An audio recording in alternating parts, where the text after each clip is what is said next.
Le chant des sirènes. Le chant des sirènes.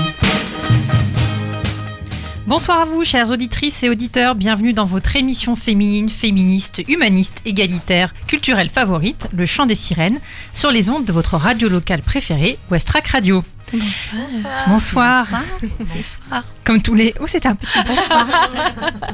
Comme tous les 15 jours, on se retrouve derrière les micros de Westrack pour parler d'actualité féministe, de féminité, d'art et de culture, d'actualité et tout simplement passer un bon moment avec vous. Et ce soir, c'est Caro, donc c'est moi, qui mène la danse avec à mes côtés, bien sûr, les sirènes les plus agiles, les plus malignes et les plus coquines de la planète, à savoir Tiffaine, notre régisseuse sans qui l'émission ne serait pas. Bonsoir, que de fou. Oh, ouais. Je place la barre haute dès le début de l'émission. Manon, qui est de retour parmi nous. Bonsoir. Aubéry, toujours là avec ses bonnes blagues. Toujours là. Oui, ce soir, attends de voir. Elle nous en prépare des très bonnes, a priori.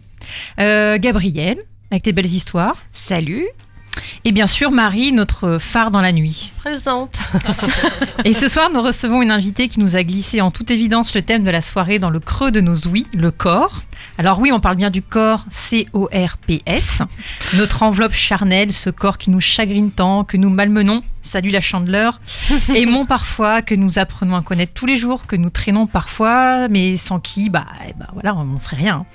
Donc, et notre invitée nous parlera surtout de l'évolution du rapport au corps à travers les civilisations, et bien évidemment, puisqu'on est dans le chant des sirènes, nous parlerons de rapport au corps féminin, de sexualité, un beau programme. Alors ce soir, on passe en mode tcha, mais en version claire, ce soir, on décrypte. Et donc, trêve de suspense, ce soir, nous accueillons Bernadette Gruson.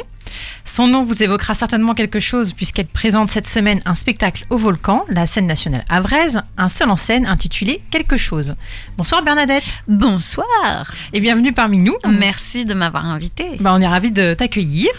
Avant d'échanger avec toi et que tu puisses nous parler de ton spectacle, de ton parcours, on va commencer comme d'habitude. On ne badine pas avec les habitudes, c'est l'émission numéro 46 avec quelques news. 48, pardon, oui. Bon, attention, un chiffre est un chiffre. On n'est plus à deux près. Passer la quarantaine, on n'est plus à deux près. Et donc, on va commencer avec quelques news.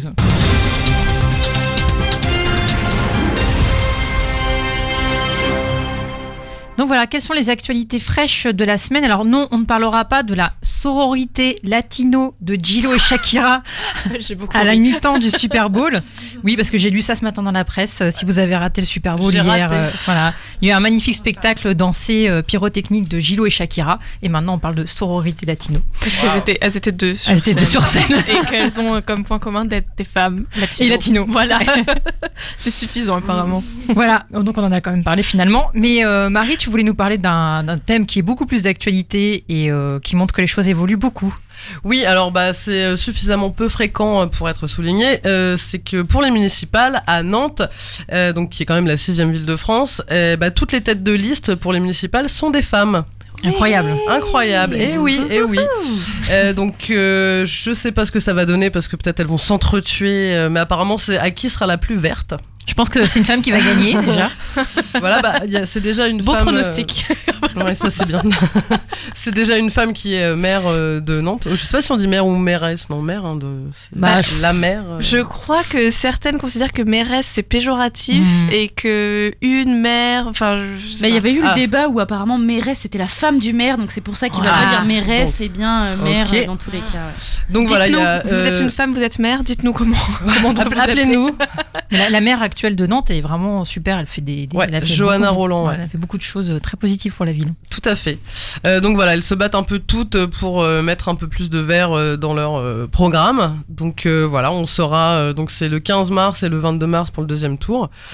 Voilà, je vais pas vous citer tous les noms et tous les partis politiques, mais voilà, on va suivre en tout cas les municipales de Nantes. D'ailleurs, petite info citoyenne, pour celles et ceux nombreux qui nous écoutent, bien évidemment, si vous n'êtes pas encore inscrit ou si vous avez un doute de savoir sur quel bureau de vote vous êtes inscrit, etc., c'est la première fois, vous avez jusqu'au 7 février, donc jusqu'à la fin de la semaine, pour vous inscrire sur les listes électorales, ce qui est super, parce qu'en fait, avant, c'était le 31 décembre de l'année précédente. Donc voilà, ça laisse vraiment jusqu'à la dernière minute pour s'inscrire, et je trouve que c'est bien, et malheureusement, c'est pas assez véhiculé par les médias. Oui, et c'est faisable sur Internet surtout, pas besoin de bouger de chez soi, si vous voulez. Ouais. Voilà. Et si vous avez un doute, vous pouvez vraiment rentrer votre nom nom, voilà quelques informations. Vous pouvez savoir sur quel bureau vous êtes inscrit, etc. C'est vraiment très bien fait. Oui, et chaque voix compte. Oui, tout à fait. Pas se plaindre après. Tout à fait. On ne parlera pas de l'actualité des municipales au Havre. Pas encore. On en parlera plus tard, je pense. Il n'y a pas trop de femmes en tête de liste. Bah, il n'y en a aucune. Voilà, c'est ça. Il n'y en a aucune. Ah si, pardon, il y en a une. Le parti animaliste. C'est ce que j'allais dire, j'avais un doute. Madame Canel, tout à fait. Voilà. Oui, donc je voulais parler d'un livre qui vient de sortir. Lâchez-nous l'utérus, en finir avec la charge maternelle. Voilà. Vaste sujet de Fiona Schmidt. Alors Fiona Schmidt, c'est une journaliste et autrice qui se cache derrière le compte Instagram ô combien décomplexant Bordel de mer. On l'avait légèrement évoqué ici. C'est un compte Instagram qui, à base de témoignages de vrais gens, sans chichi, sans sponsor, sans hashtag, décortique tous les stéréotypes que les femmes doivent affronter lorsqu'elles deviennent mères, ou pire encore, lorsqu'elles ne deviennent jamais. Donc c'est surtout un compte Instagram où on apprend un peu à lâcher à la grappe de l'autre, car on voit à quel point les femmes sont constamment jugées pour ce qu'elles font ou ne font pas. Et voilà, elle revient un peu sur les questions qu'on nous pose, femmes, au quotidien. T'as que 30 ans, tu vas changer d'avis. T'as déjà 30 ans, faut te dépêcher. Il y a un père, à quand le deuxième? T'es sûr, un troisième? Ah bon, tu allaites? Ah bon, tu n'allaites pas? Pourquoi tu veux pas d'enfant? T'es féministe? T'es lesbienne? T'aimes pas les enfants? Je peux toucher ton ventre? Tu devrais pas le laisser pleurer. Voilà, toutes ces questions, pas ces questions, non, c'est l'injonction qu'on entend en tant que femme et en tant que mère ou pas mère. Elle revient donc là-dessus dans un livre, Lâchez-nous l'utérus, en finir avec la charge maternelle. Je ne l'ai pas lu, mais j'aime beaucoup ce qu'elle fait. Et voilà, je le lirai et je vous le recommande même sans l'avoir lu. Je savais pas que être lesbienne était une raison pour ne pas avoir envie d'avoir un enfant. Mais a priori, si. Bon. Marie, tu as révisé ton allemand? Oui, alors je vais essayer de faire un effort parce que je ne suis pas très douée en langue étrangère en tout cas. Oui, non, j'ai vu passer une expo en fait au Palais de Tokyo là qui commence du 21 février au 16 mai d'une Allemande qui s'appelle Ulla von Brandenburg. Intitulé Le milieu est bleu. Alors je reviens un petit peu parce que le Palais de Tokyo depuis pas longtemps est dirigé par une femme qui s'appelle Emma Lavigne en fait qui a pris la place de Jean Deloisy et qui dévoile au fur et à mesure sa programmation. Donc elle a été nommée en juillet 2019 à la tête de cette vitrine de l'art contemporain et elle a recruté 3 hommes pour étoffer l'équipe curatoriale parce que c'est un curateur qui organise l'exposition, je crois. Donc voilà, elle a recruté 3 hommes pour que l'équipe soit à la parfaite parité et a peaufiné son projet. Pour le musée du Palais de Tokyo. Donc cette exposition d'Ulla von Brandenburg, c'est très beau, enfin c'est plein de tissus, alors je vous lis mon truc parce que là je suis en train de me perdre. C'est un projet total et évolutif, inspiré donc du théâtre, de son imaginaire et de ses conventions, autour de la notion de rituel comme possibilité d'explorer les relations entre l'individu et le groupe, de créer ou non du commun. L'idée donc c'est prendre part à une expérience immersive et renouveler des thèmes, donc des formes et des motifs qui irriguent son œuvre. Le mouvement, la scène, la couleur, la musique et le textile, parce que c'est vraiment le tissu qui est omniprésent et qui permet à l'artiste de cacher cet immense cube blanc qui est le musée, des tissus qui vous offrent la possibilité de voyager d'un univers à l'autre dans un espace où sont suspendus des rideaux, où la séparation entre l'intérieur et l'extérieur ou entre différents mondes devient floue. Donc voilà, c'est un nouveau monde qui s'offre à nous pour cette exposition et donc je vous conseille d'y aller. C'est donc du 21 février au 17 mai au Palais de Tokyo à Paris. Super, merci Marie. Et d'ailleurs, ça me fait penser, à Grenoble, j'avais visité un centre d'art contemporain, plutôt, vraiment axé que sur la féminité, le féminisme, etc., qui s'appelle le Magasin des Horizons, qui est tenu par une directrice assez, engagée. Et le mot est faible, parce que elle dénote vraiment dans le paysage art contemporain très ministériel, très cadré. Et voilà, le Magasin des Horizons, si vous passez à Grenoble, je vous conseille d'aller le visiter. Voilà, mais il n'y a pas d'actualité, enfin j'ai pas regardé, ça me faisait juste penser à ça. Et ben voilà, on va s'écouter un petit morceau, Marie. Oui, alors on va être très post-punk ce soir, je vous le dis tout de suite. Donc parmi les figures du post-punk de demain, on peut citer le trio Automatic. Donc elles nous viennent tout droit de Los Angeles. Elle est composée donc de Easy qui fait le chant et le synthé, de Hale à la basse. Donc elles se sont rencontrées sur des scènes do-it-yourself californiennes, et ainsi qu'à la batterie Lola. Donc qui n'est autre la fille de Kevin Ashkin de Boos, donc qui est un groupe mythique de rock gothique britannique. À L3, elle pratique un post-punk des plus rutilants, comme l'atteste leur premier album nommé Signal, paru sur le label Stones Throw Records. Donc vous remarquerez à l'écoute qu'il n'y a aucune guitare qui est utilisée durant ses compositions, à mi-chemin entre synth-punk, krautrock et post-punk. Voilà, très vite on se laisse embarquer par les synthés fuzzy, malicieux, des rythmiques hypnotiques qui s'adoucissent avec des harmonies vocales prenantes. Et voilà, on écoute donc le titre Signal.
Vous êtes de retour dans le chant des sirènes sur Westrack Radio, c'était Automatic et on vous assure qu'aucune guitare n'a été malmenée dans ce morceau. Vu qu'il n'y en a pas. Vu qu'il n'y en a pas, exactement. Merci Marie pour cette sélection musicale. Toujours présent. Donc voilà, ce soir on parle du corps et c'est le spectacle qui est programmé cette semaine, Quelque chose de Bernadette Gruson qui nous a inspiré le thème. Alors le corps, bien évidemment dans le chant des sirènes, il y a fort à dire. Mais voilà, donc ce soir on accueille Bernadette et on va un petit peu te cuisiner pour ça. Cuisinez-moi. Pour que tu nous racontes un petit peu ton spectacle, ton parcours. Et donc justement, pour que celles et ceux qui nous écoutent sachent de quoi on parle, est-ce que tu peux nous raconter ce spectacle que tu as présenté donc cette semaine de mercredi à vendredi, donc mercredi 5 à vendredi 7 février, au Volcan? Oui. Alors, en fait, c'est donc un solo que j'ai écrit, que j'ai mis en scène et que je joue. Voilà, c'est pas mon premier solo. Je suis récidiviste et fière de l'être. En fait, c'est peut-être même le solo dans lequel je revendique le plus aussi parce que petit à petit, avec la compagnie que j'ai créée qui s'appelle la compagnie Zaoum, et Zaoum en russe veut dire au-delà de la raison. Et en fait, par rapport au travail que je fais, moi, je lui donne plutôt la définition de au-delà du regard. Parce que j'aime bien insister sur la question du regard, mais en fait, c'est pas loin de la raison, parce que le regard et la raison, forcément, sont liés. Mais en tout cas, oui, les solos, en fait, premier solo, on m'a dit « Ah, c'est bien ». Deuxième solo, j'ai commencé à écrire. Et là, on m'a dit « Ah, mais… » C'est mieux. Mais non, mais en fait, vous vous adressez aux femmes. Et là, je leur ai dit, mais est-ce que à Philippe Cobert, vous lui dites que en tant qu'homme qui écrit, qui joue, qui met en scène, en fait, il s'adresse seulement à une partie de la population? Non, mais c'est pas vraiment pareil, parce qu'en fait, vous, quand même, vous abordez des sujets quoi? Des sujets de femmes. Des sujets de femmes. Non, en fait, j'ai pas du tout l'impression d'aborder des sujets spécifiquement féminins ou en tout cas exclusifs. Ils sont complètement inclusifs et en fait, je pense qu'au contraire, en tout cas sur ce solo-là, j'ai eu des hommes qui sont venus me voir à la fin autant que de femmes et qui étaient soit très émus ou très très heureux, voilà. Et je n'écris pas avec un sexe en fait. J'écris à partir d'un imaginaire, d'une intuition, mais je n'écris pas avec ma chatte. Non. C'est pas très pratique. Ouais, non. Puis en plus, il n'y a qu'une couleur. Donc, et puis c'est qu'une fois par mois. Et puis il faut se dépêcher parce que c'est. Voilà. Faut écrire vite. En plus, ça fait des gros pâtés. Non, franchement, ça marche pas. Très irrégulier, non, ça marche pas. C'est très régulier. Ouais. Alors justement, pourquoi on dit ça, que c'est un spectacle pour les femmes? Qu'est-ce qu'il a de particulier de ce spectacle? En fait, je pense que quelque part, il dérange parce que je raconte, c'est pas que je raconte, parce qu'en fait, je raconte tout simplement l'histoire du sexe et de l'amour, l'évolution des mœurs depuis la préhistoire jusqu'à aujourd'hui, en commençant par poser déjà dans cette histoire la mienne, c'est-à-dire comment moi je suis rentrée dans la sexualité, c'est-à-dire par mes règles, et du coup, forcément, en fait, quand je dis ça et que je raconte l'histoire en tant que femme, c'est-à-dire aussi, je raconte l'histoire par les creux, par les vides, par les effacements, les choses en tout cas moi, qu'on m'a pas dites, clairement. Et puis quand je parle des souvenirs d'histoire qu'on peut avoir du collège, du lycée, ou même aujourd'hui, maintenant, présentement, en fait, l'histoire, elle est quand même une histoire racontée par des hommes et qui raconte quand même les victoires, les défaites, les conquêtes, les combats, le don de soi, la force, voilà, la tragédie, voilà. Il y a quelque chose quand même vraiment d'extrêmement masculin. Je dis pas que c'est pas intéressant en fait de comprendre la géopolitique passée, actuelle, les conquêtes passées et les conquêtes actuelles, mais en tout cas, ce qui est sûr, c'est que il y a toute une partie de l'histoire qui n'est pas racontée, qui est un peu genre, ce serait un petit peu comme des histoires de bonnes femmes. Vous voyez, en fait, souvent on dit ça. Moi, ça m'agace quand on me dit ça, parce qu'en fait, c'est un peu comme si on disait non, mais en fait, ce qui compte, c'est quand même vraiment les rapports de force, en fait. Et c'est-à-dire que tout ce qui est connaissance de soi, conquête de soi, c'est une meilleure connaissance de soi-même, que ce soit de son propre corps que de sa jouissance, de comment ça fonctionne, ce corps qu'on m'a donné à la naissance. Et je parle pas que des corps, parce que on peut aussi naître avec un handicap, par exemple. Et parfois, c'est grâce à ce handicap que les personnes sont un peu forcées à mieux connaître leur corps. Mmh. Donc, n'attendons pas d'avoir une maladie, un handicap, pour tout d'un coup se dire « Ah !» mince, j'avais une prostate. Zut, je ne m'en suis pas utilisée avant. Et sur ce spectacle, tu t'appuies notamment sur une BD Sex Story de Philippe Breneau, qui est un anthropologue et psychiatre, et Laetitia Corin, illustratrice de BD, qui a été éditée en 2016. Alors personnellement, moi je sais pas vous autour de la table, mais je suis passée complètement à côté de cette BD. Aussi, apparemment, c'est la première BD en fait qui parle de sexualité. Non, Gabrielle. J'en avais entendu parler, effectivement. Elle avait eu un écho assez vif quand même à l'époque. Oh, il y a eu un gros succès, ouais. Elle a même été rééditée parce que c'est. Ouais. Bah c'est vraiment une BD qui fleure bon vraiment l'esprit des sirènes. Donc voilà, on est passé à côté.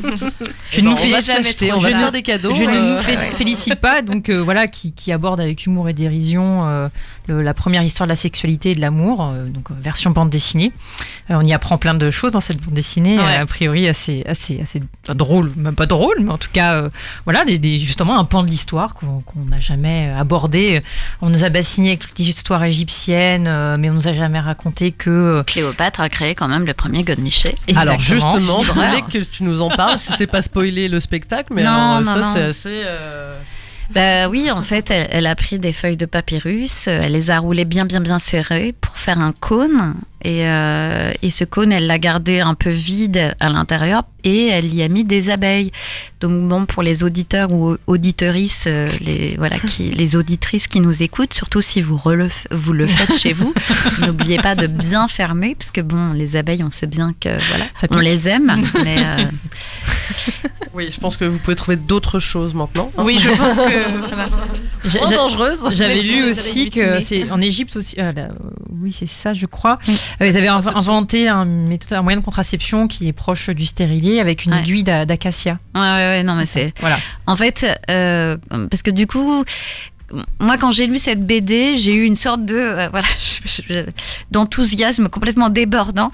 Donc, à chaque chapitre, en fait, dès que je rencontrais quelqu'un, je lui sautais dessus en lui disant « Je suis en train de lire une BD, mais c'est génial, j'adore, c'est génial. Tu veux que je te raconte ?» Non, parce que là, je suis en train de lire donc l'Égypte antique. Et alors, en fait, tu sais que Cléopâtre, non, mais puis alors, pas qu'à ça, mais en fait, il se masturbait, il se connaissait super bien les corps. Du coup, il savait super bien aussi comment gérer la procréation et tout, mais c'est quand même l'Égypte antique, quoi, tu te rends compte, voilà. Et là, je me suis dit, je pense que c'est quand même un gros sujet. Oh oui. Et j'avais un tel plaisir, en plus, à raconter, c'est très drôle, cette BD est absolument, le découpage historique est génial, le travail de Laetitia Corin est vraiment extra, dans l'humour, en fait, qu'elle a retranscrit par le dessin. Et du coup, voilà, en fait, c'était une période où j'étais en train de travailler sur projeter un triptyque, en fait, c'est-à-dire un triptyque, 3 créations plutôt, parce que c'est pas que des spectacles. Et donc celui-là en a fait partie. Et puis il y a 2 autres satellites, en fait, qui font ce triptyque autour du corps et des sexualités. D'accord. Et comment... pardon Marie. Non, vas-y, je t'en prie. Non, c'était pour après savoir, du coup, parce que tu dis que tu fais beaucoup de solos, mais la compagnie, c'est toi qui l'as créée, Zaoum. Ouais. Et est-ce qu'il y a eu d'autres spectacles hors solo ? Au moins, on n'est pas emmerdé quand on est en solo, mais... Oui, il y a eu d'autres spectacles. En fait, on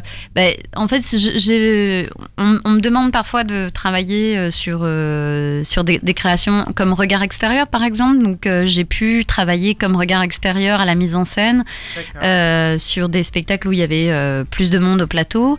J'ai mis en scène et écrit un spectacle avec des circassiens parce que je collabore pas mal avec l'école de cirque de l'Homme, qui est vraiment une super école de cirque nationale, voilà, qui est très très chouette, juste à côté de Lille. Donc et donc je travaille souvent en fait avec eux et j'ai pu mettre en scène un spectacle avec 17 circassiens par exemple. Ah, donc oui, et là le prochain spectacle que je créerai en 2021, je ne jouerai pas dedans et ce sera 4 interprètes au plateau. D'accord, ok.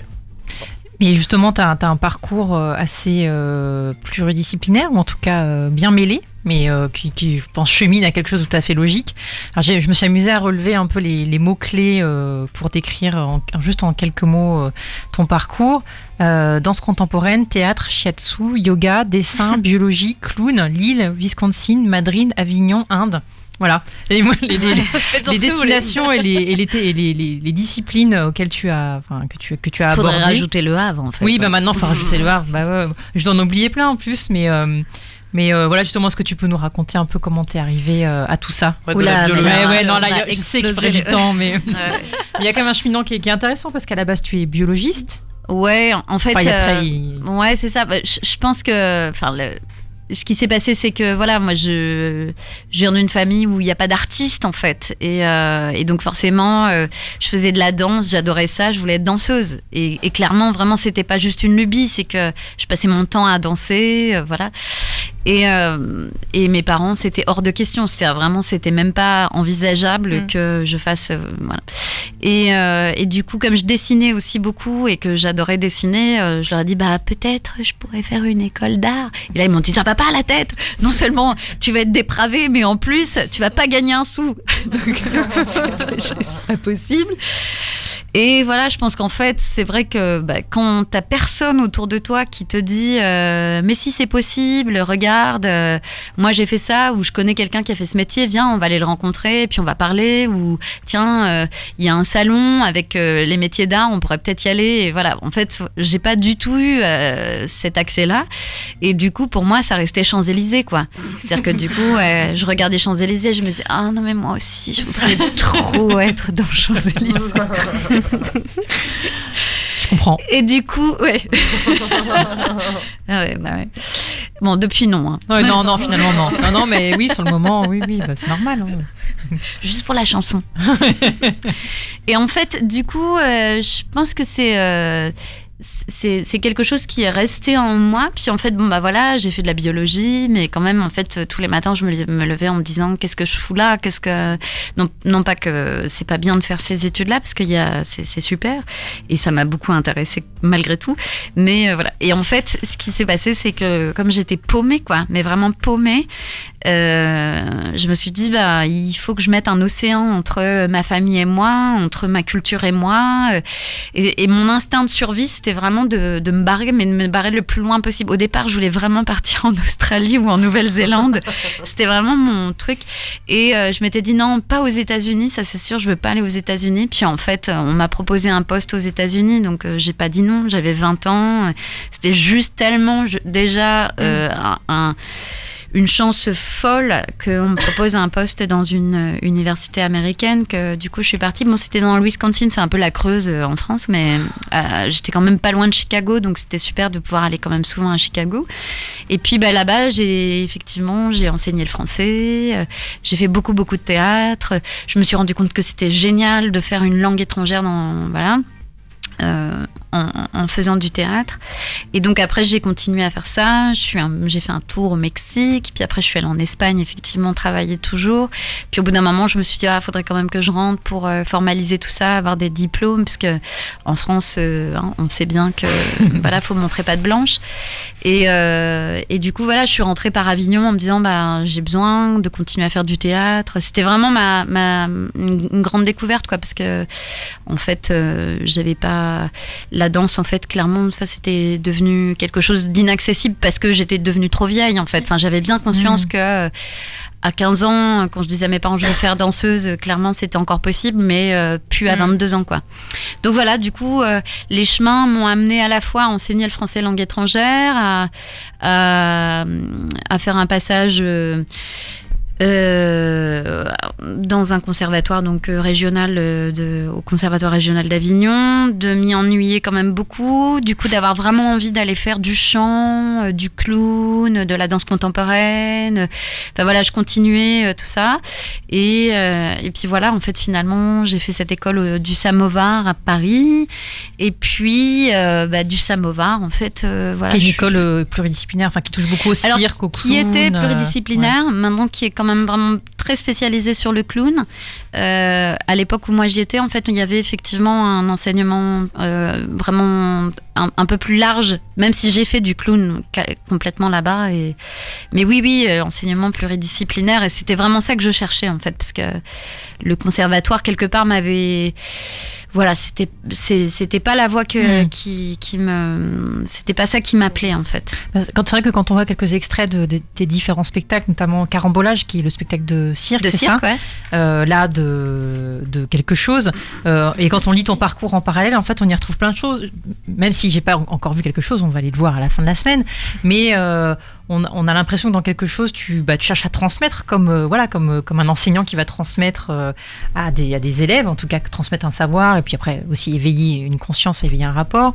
C'est très dansé aussi comme pièce. Enfin, j'ai trouvé dans la petite vidéo, que c'était très physique. Ah, c'est toujours très physique. Tous mes spectacles sont hyper physiques. Voilà, c'est très, très, très. Voilà, tu occupes beaucoup l'espace avec un morceau de carton, mais tu occupes vraiment beaucoup l'espace. Et en fait, en regardant juste quelques extraits, j'ai trouvé que tout ressortait. Enfin, en tout cas, quelques morceaux de ton parcours ressortaient, et donc ça te donne encore plus envie de venir te voir. Chouette. Je sais pas si on a le temps, mais j'ai vu aussi qu'il y avait une autre installation visuelle et sonore en fait que tu fais qui s'appelle Miroir au théâtre d'Arras. Et j'ai vu que ça a été prolongé, que c'était normalement jusqu'à début décembre et que c'est prolongé jusqu'au 3 mars. Donc j'imagine que ça a été victime de son succès. Ouais, c'est ça. Mais en fait, c'est vraiment une installation qui, elle a été créée en 2017 au Pavillon de Verre au Louvre-Lens, qui est le Louvre-Lens et la Seine, en fait, un partenaire vraiment hyper fidèle de mon travail depuis de nombreuses années. J'y ai fait une performance qui s'appelle Éloge de fesses là-bas plusieurs fois. Oui.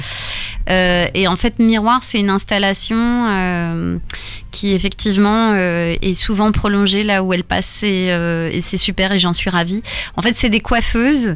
On s'assoit, on met un casque sur les oreilles, on se regarde dans le miroir comme dans un salon. Voilà, c'est vraiment une table de toilette quoi.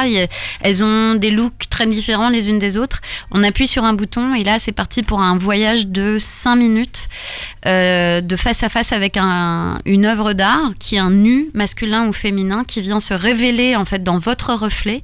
Vous continuez à vous voir dans l'œuvre et l'œuvre est en vous. Il y a vraiment en fait ce flou entre l'œuvre me touche ou je touche l'œuvre, je suis dans l'œuvre ou elle est en moi. Il y a vraiment Alice au pays des merveilles avec quelque chose qui vient vraiment comme si ça venait du fin fond de votre imaginaire tout en étant face à vous. Et en fait, ce que vous entendez, c'est toute une collecte de paroles que j'ai faite autour de ces œuvres d'art qui se révèlent. Et le montage sonore qui est réalisé fait entendre toutes ces voix de gens que j'ai interviewés, qui sont pas du tout des experts.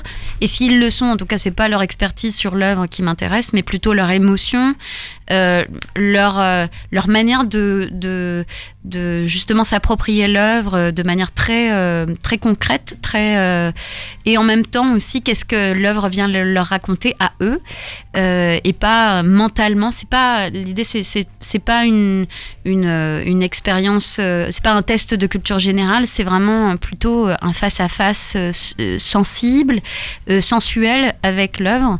Et du coup, ça déconstruit aussi. L'idée, c'était de déconstruire, en tout cas d'inviter le public à déconstruire les assignations au genre. C'est-à-dire, on voit un homme nu, il est comme ci, comme ci, comme ça, c'est normal parce que c'est un homme. Ou c'est un homme, pourquoi il n'est pas comme ci, comme ci, comme ça. Ou c'est une femme qui est représentée dans cette peinture, c'est normal, elle est comme ci, comme ci, comme ça. Enfin voilà. Et du coup, mon envie, c'était vraiment, en faisant écouter en fait tous ces points de vue sur l'œuvre, de faire réagir les gens et en fait ça marche. C'est-à-dire qu'en fait souvent les gens enlèvent le casque et disent ah ouais non mais alors moi je suis pas du tout d'accord avec ça et du coup en fait c'est super parce que ça crée tout d'un coup l'œuvre devient la vôtre. C'est-à-dire que c'est plus une œuvre accrochée que vous regardez de manière en fait historique ou académique avec ce truc de sortir en fait une culture qu'on devrait avoir parce qu'en fait on devrait tous avoir une culture. Enfin voilà, c'est vraiment en fait qu'est-ce que l'œuvre vient te raconter à toi de manière hyper intime et rien qu'à toi. Qu'est-ce qui fait que en fait ce face à face presque amoureux en fait, qu'est-ce qu'elle vient te susurrer à l'oreille, qu'est-ce qu'elle vient te hurler au contraire, parce qu'il peut y avoir aussi des réactions très fortes par rapport à une œuvre. Et donc voilà, en fait cette expo elle est donc effectivement jusqu'au 3 mars au Tandem Théâtre d'Arras. Voilà, on vous fait voyager. Ouais, ça donne envie en tout cas de voir un peu tous tes spectacles parce que ça a l'air très riche. Justement, donc c'est quelque chose c'est de mercredi 5 à vendredi 7 février, donc c'est cette semaine au Volcan. A priori, il reste des places vendredi. Voilà, jeudi, je vendredi. Je les prends toutes. Donc bon, voilà. Regardez, il reste des places mercredi aussi. Ouais. Ah, ça s'est libéré. Moi, j'ai deux questions encore parce qu'on avait demandé quelque chose. Pourquoi quelque chose en quelques mots? Alors en quelques mots, parce que en fait je fais quelque chose et que j'aimerais que chacun fasse quelque chose. Que aussi parce que ma mère, quand j'ai eu mes premières règles, m'a dit j'ai quelque chose à te dire. Et voilà. Et en fait c'était un peu le tabou. Ouais, c'est à la fois, c'est quelque chose, c'est à la fois on sent que c'est important quand on dit à quelqu'un j'ai quelque chose à te dire. Souvent c'est on s'assoit. Et en même temps il y a quelque chose de c'est mystérieux, c'est un peu incernable. On sait pas par quelle boule prendre. Et c'est un peu vrai, c'est toujours un peu vrai avec l'histoire du sexe et de l'amour, avec le corps, avec les règles, et quelque part c'était une manière de dire on va faire quelque chose, on va dire quelque chose, chacun a quelque chose à faire. Je veux pas savoir ce que vous faites. Je veux pas vous dire ce que moi intimement je fais ou ce que j'ai envie de faire, mais par contre, on peut tous faire quelque chose sur ce sujet-là, ça c'est clair. Moi, quelque chose, je pensais que c'était pour ne pas nommer la chose, justement. Voilà, c'est le côté très mystérieux. Alors, je la nomme. Oui, non, mais clairement, non, mais justement, d'aller à l'encontre de ce titre complètement, enfin, qui est pas si neutre que ça, mais voilà, c'est pas un titre. Enfin, finalement, si on retient quand même quelque chose. Oui. Pardon, voilà, excusez-moi. Quelque chose. Quelque chose, voilà. En tout cas, au Berry, on peut faire plein de jeux de mots avec quelque chose. Ah oui, ça c'est sûr. Ça turbine là-dedans. On va s'écouter un petit morceau, puis de toute façon, Bernadette, tu restes avec nous, puis on a quelques petites questions encore sous le coude. Donc, Marie, qu'est-ce que tu nous as sélectionné ? Alors, moi, je vais vous parler d'un projet musical qui s'appelle Les Amirales, donc qui est né de la rencontre d'une violoncelliste, Mirabelle, qui est proche de Miossec. Elle a déjà collaboré avec lui sur un disque et aussi sur scène. La chanteuse Sarah, les deux se sont croisés dans les couloirs d'une ancienne usine de l'Est londonien, reconvertie en studio artistique. De Londres à l'Andalousie, de la Sicile à Paris, finalement c'est à Brest qu'elles ont posé leurs valises. Ne me demandez pas pourquoi, pourquoi Brest. Elles ont rencontré là-bas aussi le batteur qui s'appelle Guillaume, qui est passé aussi chez DBFC et avec Rachida, donc à la batterie. Donc les deux musiciennes, elles ont créé Les Amirales, dont le nom est un clin d'œil à la ville de Brest, où le groupe donc opère maintenant. Donc les trois composent une pop électronique aux orchestrations soyeuses, qui a souvent le vague à l'âme. Mais n'hésite pas à emprunter aussi les chemins du disco, du rock et du western. C'est en concert mercredi prochain au Tetris, c'est gratuit. Donc voilà, c'est Les Amirales et on écoute le morceau Mountain. Running these mountains up and high till we ride. Rising a fist up in the sky till we sigh. We are not at war, although our fists are sore. Putting rage out of our chest won't bring back our rest. Stealing these lands up in a rise.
êtes de retour sur le Chant des Sirènes sur Westrack Radio et donc c'était les Amirales qui seront en concert ce mercredi 5 février au Tetris, c'est gratuit, c'est Bienvenue Brest, c'est un apéro-concert. Oui Marie. Oui, apéro-concert à 19h. À 19h, Gratos. tout à fait, gratos. Venez. Les Bretons ramènent des trucs à manger et à boire et il y a des concerts. Ça veut dire Voilà. que ça va être que du bon, quoi. Ça va être que du bon. Bah voilà, la Bretagne tient et se réveille d'un coup. Donc ce soir, on parle du corps. On vient d'écouter Bernadette qui nous parlait de son spectacle Quelque chose qui jouera au Volcan cette semaine. Donc voilà, le thème était tout trouvé. Alors bon, finalement, on se rend bien compte qu'il n'est pas question que de corps dans ce spectacle. Et c'est juste un prétexte presque. Mais voilà, nous, on a besoin d'un fil conducteur. Hein, voilà, c'est notre côté très, comment dire, disciplinaire parce qu'on est vraiment, voilà, On est vraiment très, on est très à organisé, cheval. vraiment. On est très à cheval sur la discipline. Et justement, parlant de côté très disciplinaire, tu vas nous parler du corps, Gabrielle.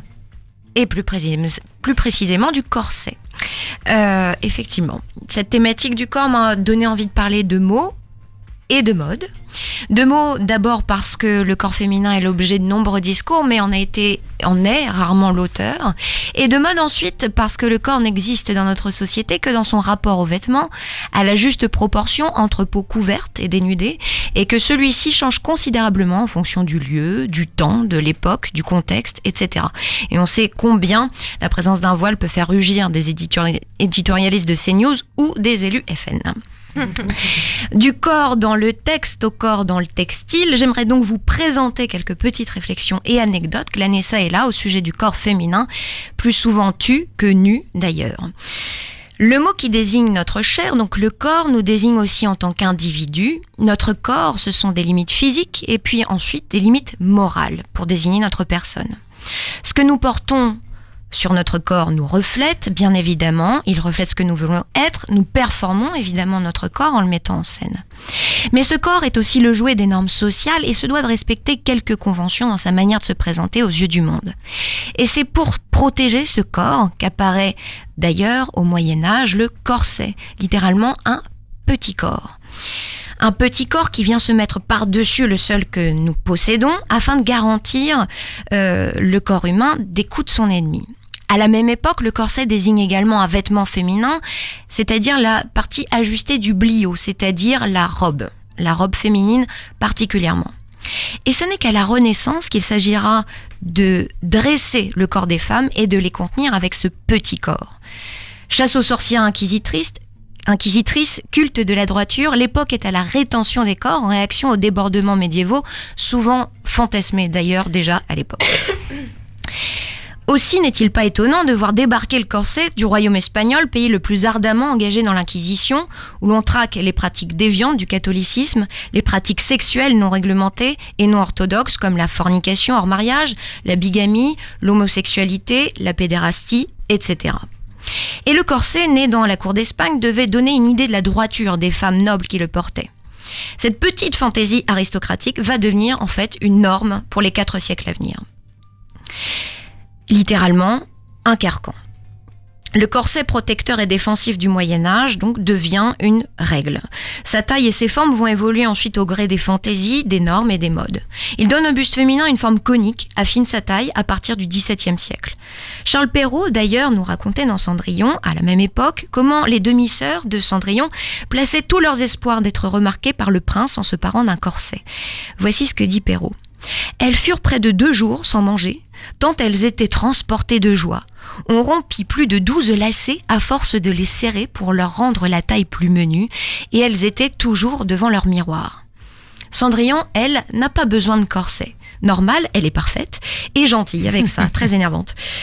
Je crois que le conteur, Charles Perrault, nous parlait déjà d'un temps où les jeunes filles, jeunes femmes trouvaient dans le miroir leur pire ennemi, un temps sans sororité d'ailleurs, où tout était compétition féminine pour obtenir les faveurs du plus prestigieux des mâles. Le miroir aujourd'hui est devenu Instagram et les proportions parfaites de Cendrillon s'affichent à longueur de scroll au bout de notre pouce.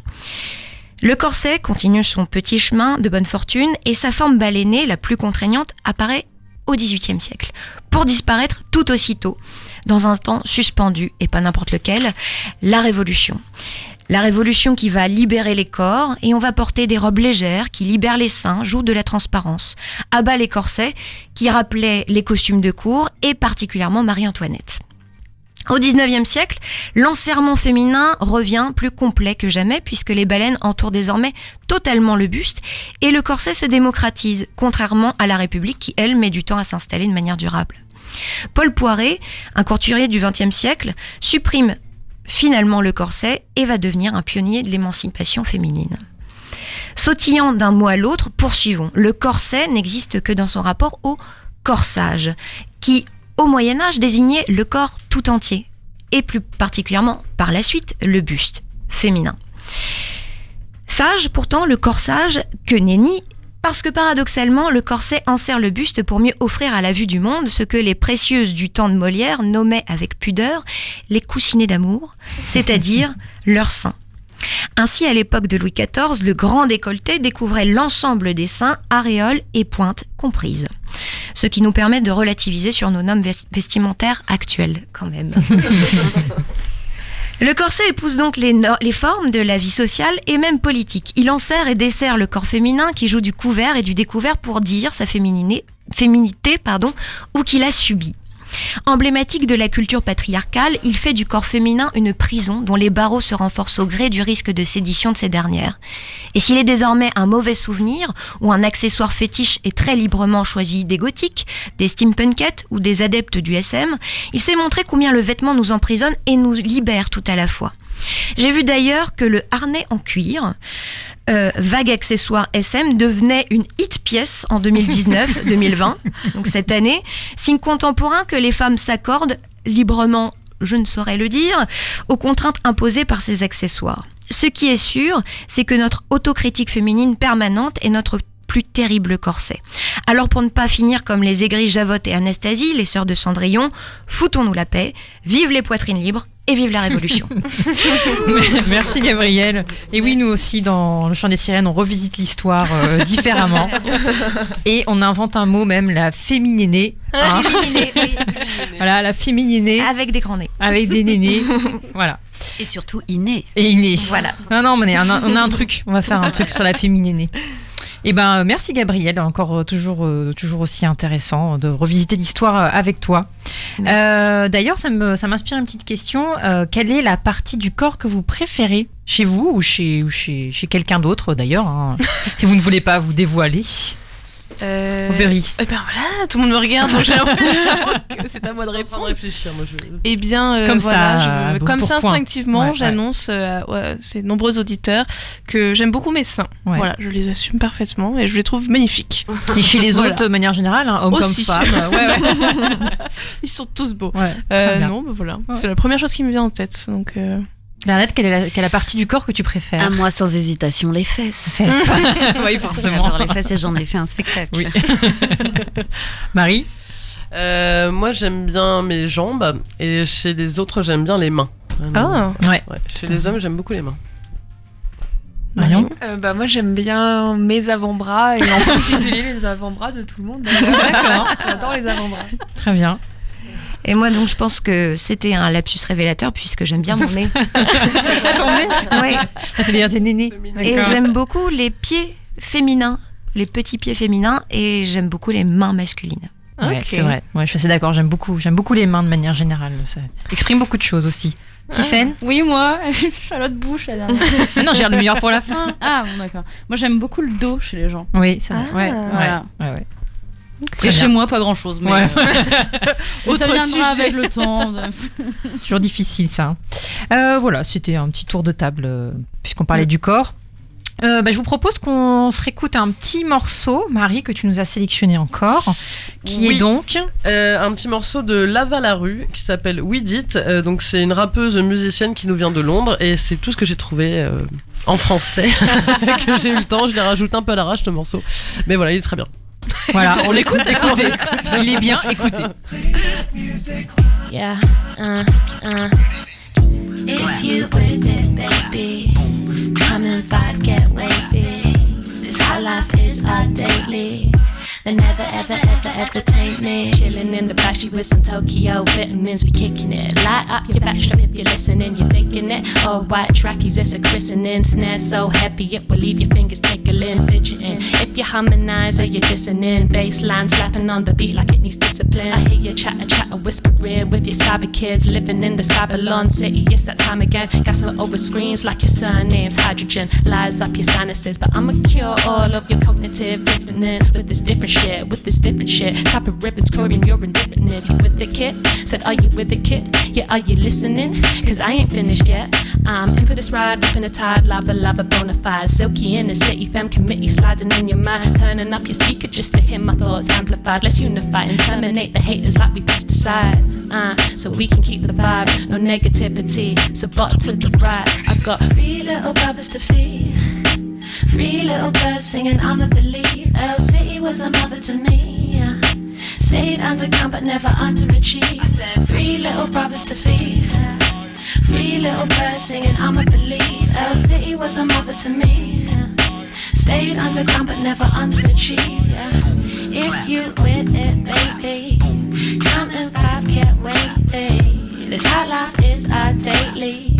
And never, ever, ever, ever taint me. If you with it, baby, counting 5, get wavy. This hot life is our daily. And never, ever, ever, ever taint me.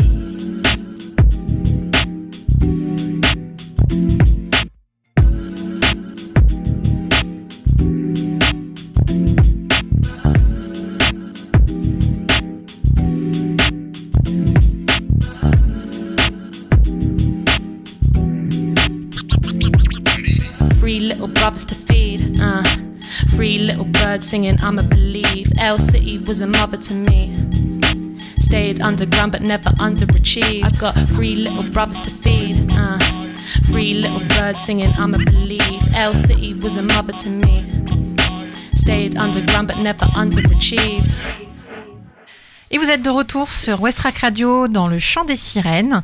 C'était Lave à la rue, encore une belle pépite musicale dénichée par Marie. Merci Marie. Merci Marie. Plaisir de recevoir. Au bout de 48 émissions, tu continues toujours à nous trouver des beaux morceaux de femmes. J'essaye. Voilà. Mais on n'a pas toujours que des morceaux de femmes, mais quand même beaucoup. Qui transcendent. Quand même beaucoup. Toujours qualitatif. Beaucoup, c'est vrai. Merci.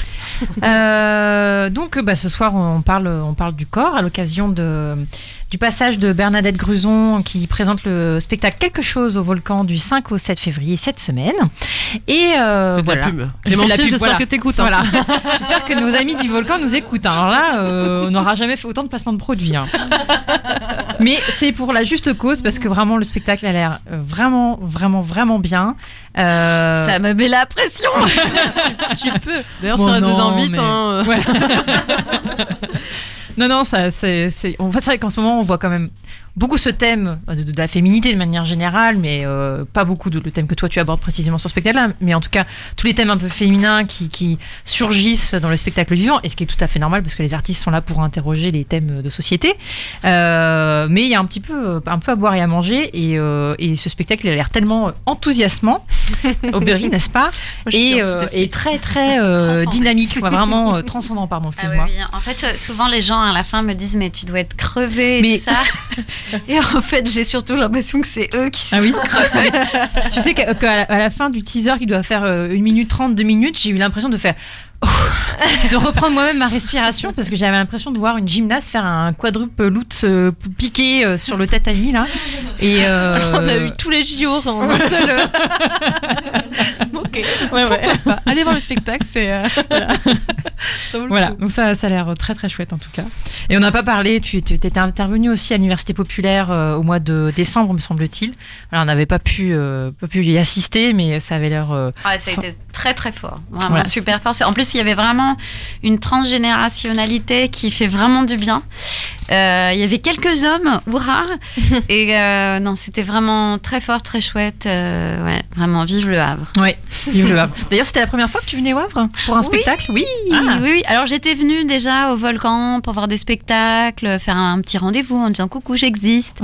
Voilà. Et je suis vraiment, mais vraiment complètement emballée, enchantée par la ville, par les gens, partout. Enfin, je trouve que c'est vraiment une super ville. Merci. On est bien ici, c'est vrai. On a à peu près le même ressenti que toi. Eh bien, Marion, excuse-moi, tout à l'heure j'ai écorché ton nom, je ne sais Y a pas pas de pourquoi. souci. Voilà, je l'avoue, faut t'avouer à moitié pardonné. Qu'est-ce que tu voulais nous dire sur le corps ?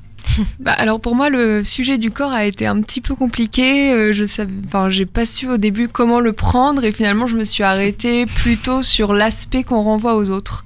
Alors je me suis posé une question. Le corps, finalement, c'est quoi ? Je me suis dit, ça peut être juste comme une sorte de boîte, comme l'emballage de notre personnalité.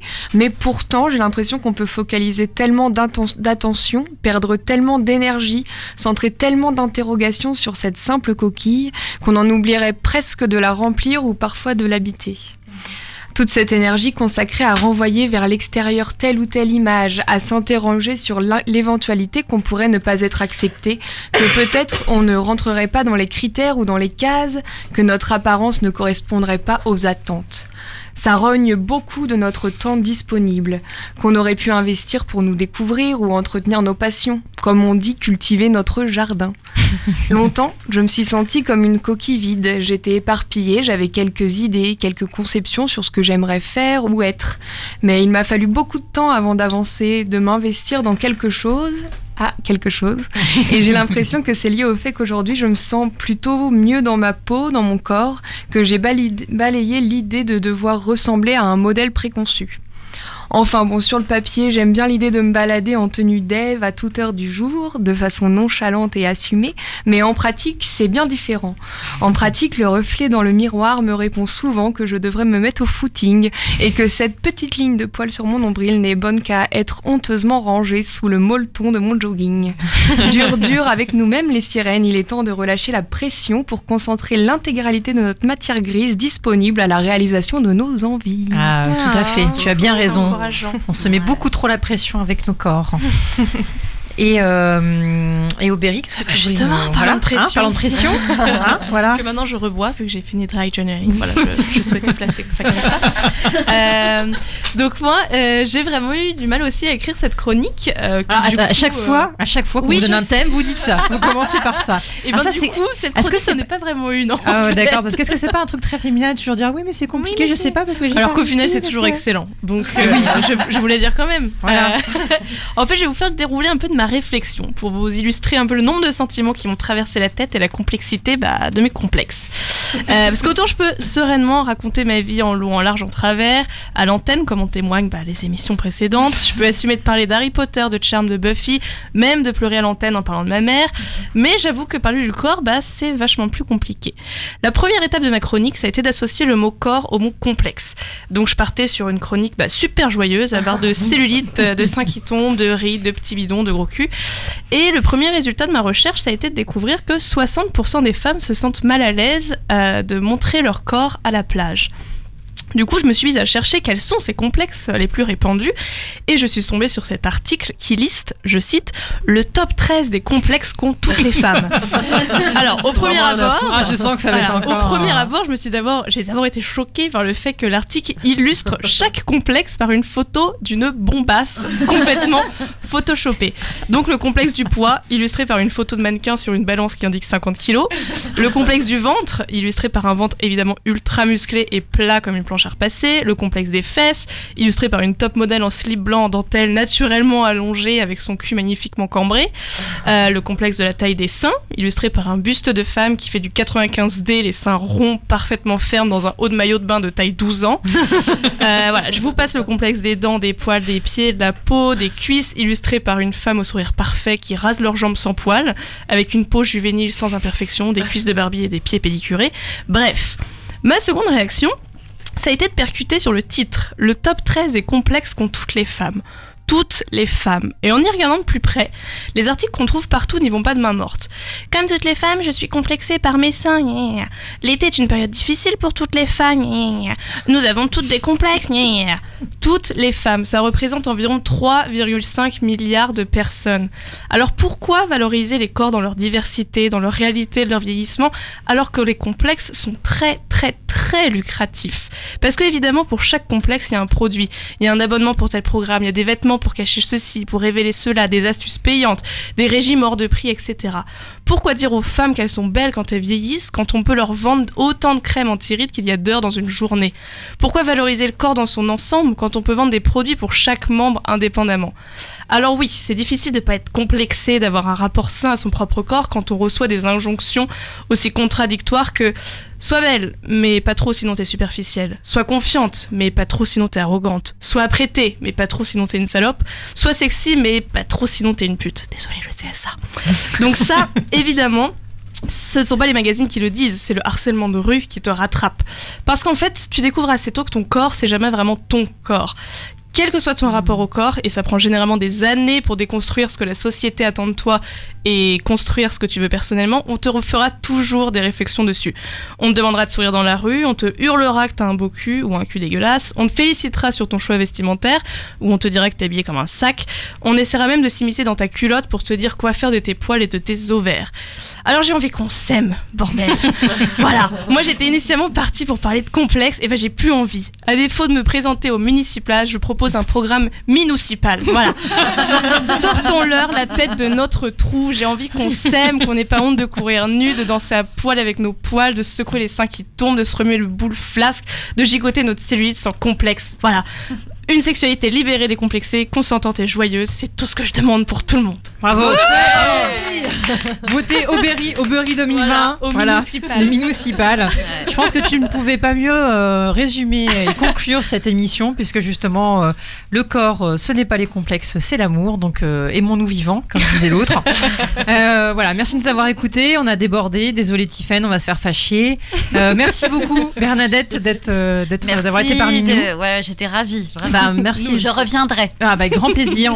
T'inquiète pas, on sera toujours là dans un an, dans 2 ans. Peut-être, j'espère. Hein, Tiffaine, on sera toujours là. Bah, ça fait 2 minutes qu'on a dépassé. Ouais, Là. oui. On sera peut-être plus, alors. On n'est plus une minute près, mince.